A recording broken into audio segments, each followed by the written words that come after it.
మనజమ్మికుంట ఛానల్లో మీ వృత్తి వ్యాపార ప్రకటనలకై స్క్రీన్ పై కనిపించే నంబర్ను సంప్రదించండి.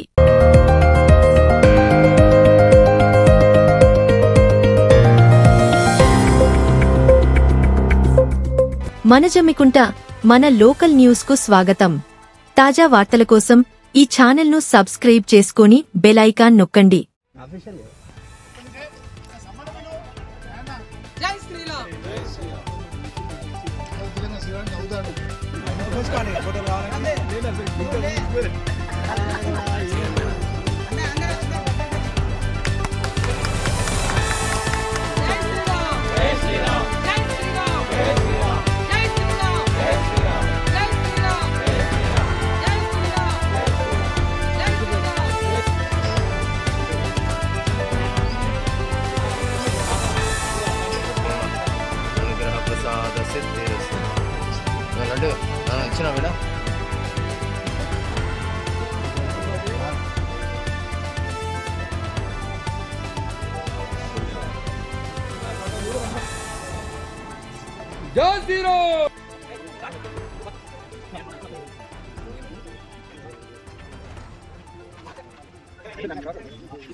తెలంగాణ రాష్ట్రంలో భద్రాచలం తర్వాత రెండవ అతిపెద్ద దేవస్థానం అయినటువంటి అపర భద్రాద్రిగా పేరుగాంచిన శ్రీ సీతారామచంద్రస్వామి దేవస్థానానికి చైర్మన్గా నన్ను నియమించినందుకు గాను, అలాగే పాలకవర్గ కమిటీని నియమించినటువంటి దేవాదాయ శాఖ మంత్రులు కొండ సురేఖ గారికి, పొన్నం ప్రభాకర్ గారికి, అలాగే హుజురాబాద్ నియోజకవర్గ ఇన్ఛార్జి ఒడితల ప్రణవన్న గారికి కృతజ్ఞతలు తెలియజేస్తూ, మా పాలకవర్గం ఎటువంటి సమస్య ఉన్నా కూడా భక్తులకు ఎలాంటి అవాంఛనీయ సంఘటనలు జరగకుండా చూసుకునే బాధ్యత చూసుకుంటుంది.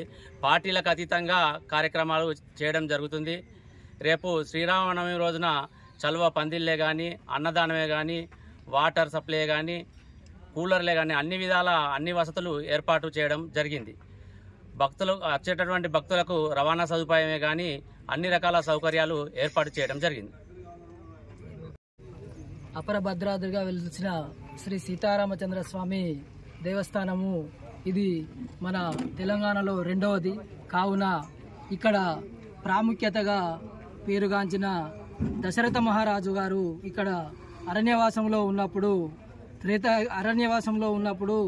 దశరథ మహారాజు గారి వార్త వినగానే ఇక్కడ ఇల్లంద వృక్షం బాపతి శ్రాద్ధకర్మ పెట్టుకోవడం జరిగింది. అది మన ఇక్కడి వాతావరణానికి ప్రాముఖ్యత, మరియు ఆ ప్రాముఖ్యతలో భాగంగా మన శివాలయంలో కూడా వారు మన శివప్రతిష్ఠ చేయించడం జరిగింది. అప్పటి శివప్రతిష్ఠ కార్యక్రమంలో భాగంగా సీతారామచంద్ర స్వామి ఆధ్వర్యంలో ఈ కార్యక్రమంలో అందరూ ప్రతి సభ్యులు చుట్టుపక్క 4-5 జిల్లాల నుంచి కూడా ఇక్కడికి వచ్చి అధిక సంఖ్యలో పాల్గొని సీతారామచంద్ర స్వామి కృపా కటాక్షాలు అందరూ పొందుతారు. కాబట్టి ఇది చాలా ప్రాముఖ్యత కాబట్టి ప్రతి ఒక్కరు సద్వినియోగం చేసుకోవాలని చెప్పని, మరియు ఈ అవకాశం ఇచ్చిన అధికారులందరికీ మరియు ఈ అవకాశం ఇచ్చిన అధికారులందరికీ పేరు పేరున మా కమిటీ ద్వారా కృతజ్ఞతలు తెలియపరుచున్నాము. జై శ్రీరామ్.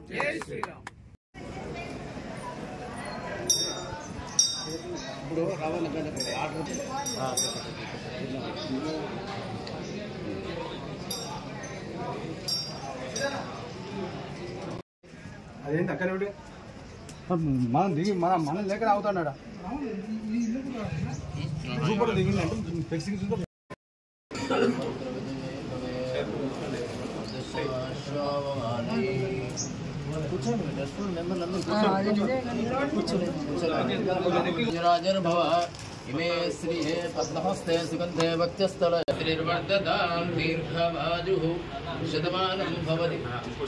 తాజా వార్తల కోసం ఈ ఛానల్ ను సబ్స్క్రైబ్ చేసుకుని బెల్ ఐకాన్ నొక్కండి.